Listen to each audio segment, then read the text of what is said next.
Assalamu alaikum and a very warm welcome to all of you to this YouTube channel. Concept of democracy and its relationship with education. A series of videos will be uploaded on this channel regarding this topic, and myself Hamna, and I will be dealing with the part 1 of this topic, concept of democracy and its relationship with education. The concept of democracy is no longer limited to a narrow meaning of government or social structure or economic condition. It has undergone changes over the centuries and assumed new meanings. And the modern concept of democracy is incomplete without the expansion and propagation of education. In the words of Dr. S. Radhakrishnan, the concept of democracy is considered to be as a way of life. And in order to inculcate this kind of concept of democracy to the lives of every individual, we need a proper education system which is based upon the concept of democracy. Thus, this series of videos will be engaging about the democracy and how it has a two-way relationship with the education.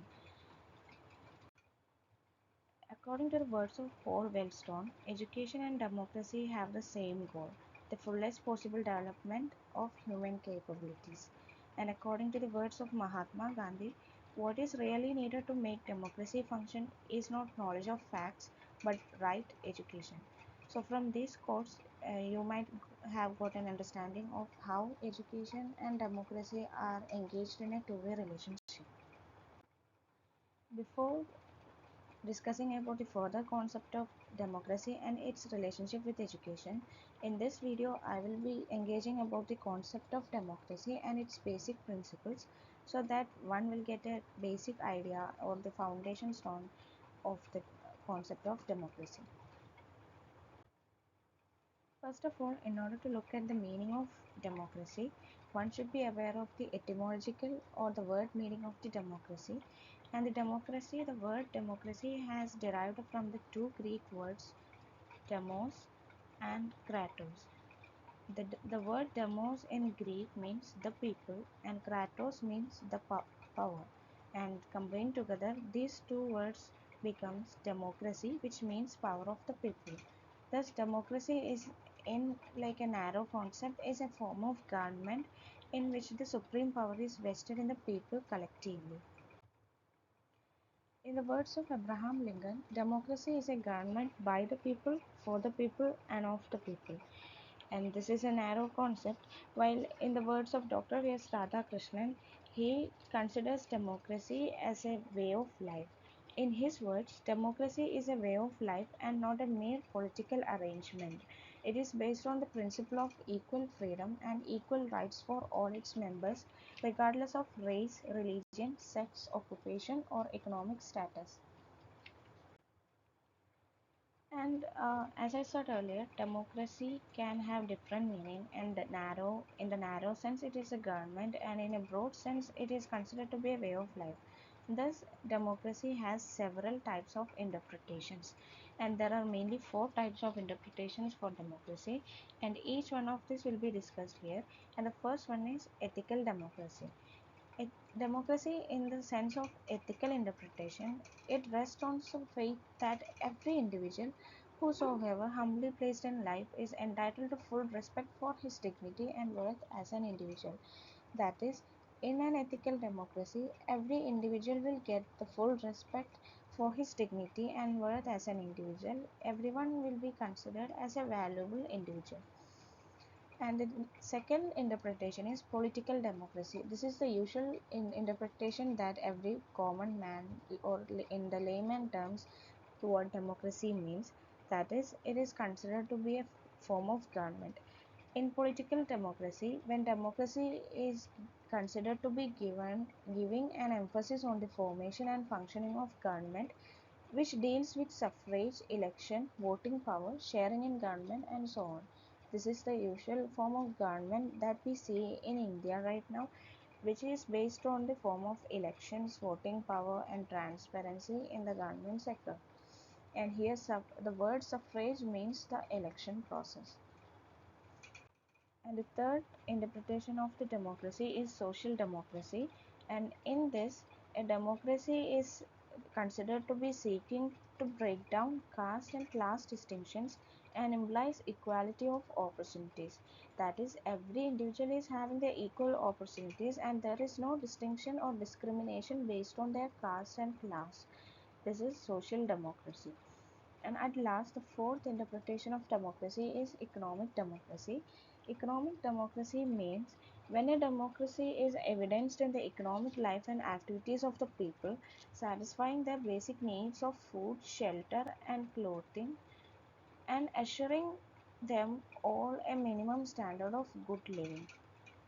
That is, in economic democracy, every individual is getting an opportunity to engage in economic activities and to engage in some kind of jobs irrespective of their uh, without any discrimination based on their birth, caste and class, and everyone being able to satisfy their basic needs of food, shelter and clothing, and assuring that everyone is getting a minimum standard of good living, and their standard of living is considered to be good in a minimum aspect, so that everyone is having a satisfaction regarding their economic life. These are the four interpretations of the economic democracy. These are the these are the four interpretations of the democracy. Now we will be discussing about the main principles of democracy. The concept of democracy is based upon four basic principles which are mainly enshrined in Indian democracy. These are constituted in Indian democracy, and these four principles of democracy are liberty, equality, fraternity, and justice. And the main thing about these four principles are they are equally interrelated with each other. One principle will lead to another principle, and the absence of one principle will lead to the absence of the other principle also. So let's discuss each of these principles in detail. The first principle is liberty or freedom. Here, this liberty or freedom implies that freedom of thought, expression, belief, faith, and movement. And in a complete freedom, it will allow an individual to think in his own way, to speak out what he wishes, to discuss, to advise, and to criticize freely, and he develop his personality to the maximum extent. See, according to the words of Rousseau, one of the propagator of the freedom, he says that man is born free, but he is everywhere in chain. According to him, in order to be a fully developed personality, one need complete freedom to engage in any of the activities and to think in his own way and to speak out and to discuss and to advise and to criticize without being restricted by any kind of restrictions. But the thing with Indian liberty, the concept of liberty is that this freedom of individual is sometimes restrained in the interest of society. If an this is because if everyone do what they want to do without any regard to the society or to any other individual, as a society we are doomed to fail, because when we are doing anything that one individual is wanted to do, as a society we are doomed to fail. That's why there are some restrictions on this freedom. The freedom of individual is sometimes restricted because of in the interest of the society, and this freedom which is restricted by certain rules and regulations with their importance, and why this such restriction is there is properly conveyed to all the individual and they understand this concept of restriction, then this is not considered as a restriction but as a form of self discipline.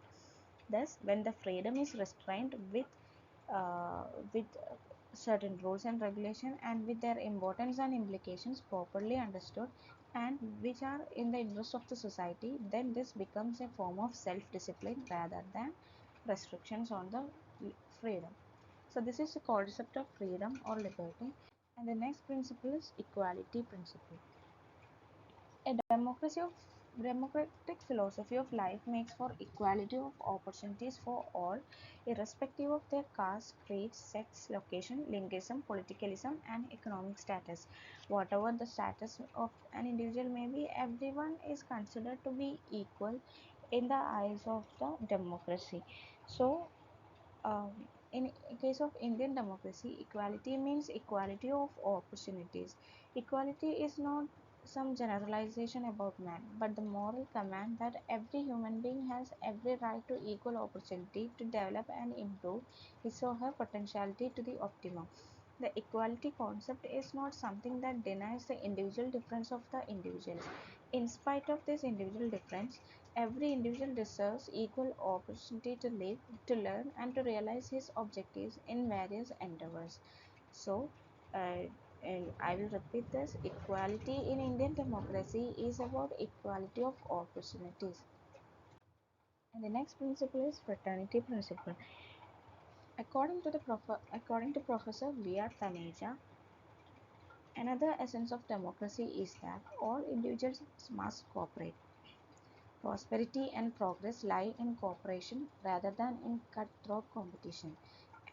As a society, in order to sustain and survive and to improve as a society, with, with a healthy level of competition, we need fraternity also.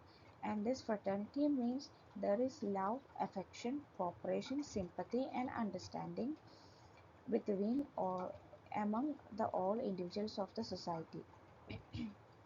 There should not be any distinction of caste, color, creed, language, place, or religion of birth and residence and sex in the living and development of individuals. Then only there will be a fraternity. Then only there, when we are considering every individual as equal without any discrimination, then only there will be a unity among all the individuals and which lead to the formation of fraternity also, which is one of the essence of democracy as per the words of Professor V.R. Taneja. And the last principle of democracy is justice.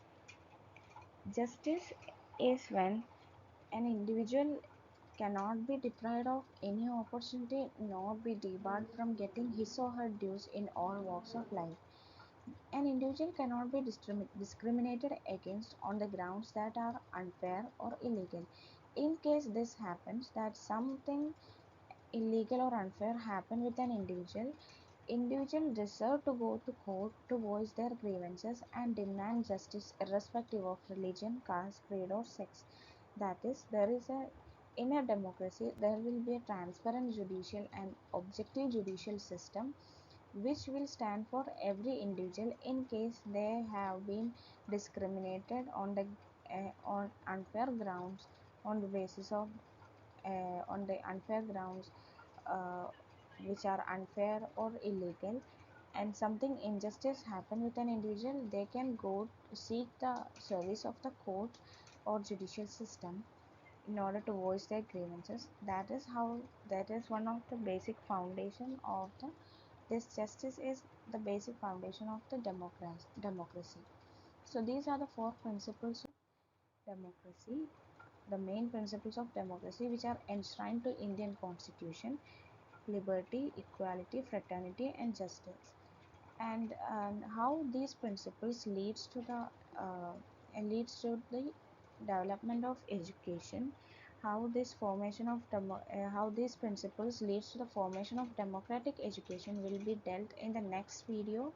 And in order to get notified of this of the next part of this video regarding the democratic principles of education, kindly subscribe to this YouTube channel and press the bell icon for the latest notifications. Thank you and Assalamu alaikum.